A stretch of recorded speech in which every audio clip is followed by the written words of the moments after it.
Oi,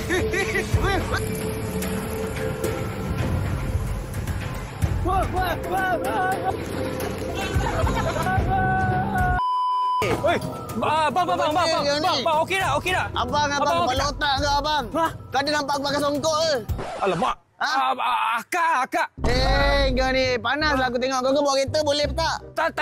Tadi. Apa benda? Tadi akak yang serabut sangat. Kenapa? Saya lurus sudah.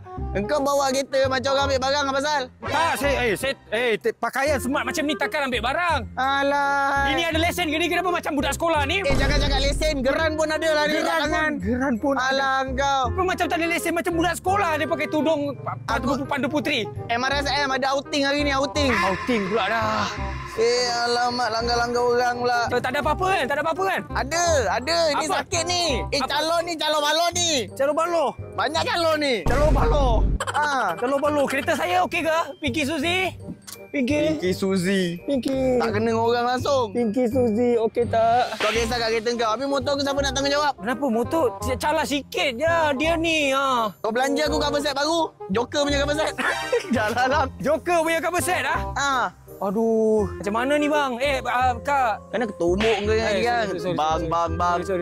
Kita settle dekat bengkel lah. Macam mana? Ada bengkel terdekat member saya. Member saya juga bengkel tu. Kau payung.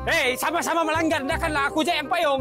Kau lah, kau lelaki. Aku perempuan. Perempuan terima je. Lelaki lah provide. Yakin kau perempuan? Yakin. Nak tunjuk tak boleh.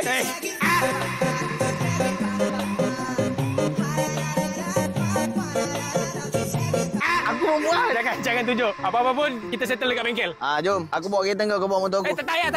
Tak payah? Kau bawa motor. Aku bawa motor. Nanti apa-apa jadi kau habis duit aku. Kau pasal Joker lah, Joker. Joker tak ikut. Kita pergi sana, kita pergi bengkel dulu. Senyum. Ingat aku tak marah ke? Rencanakan memang.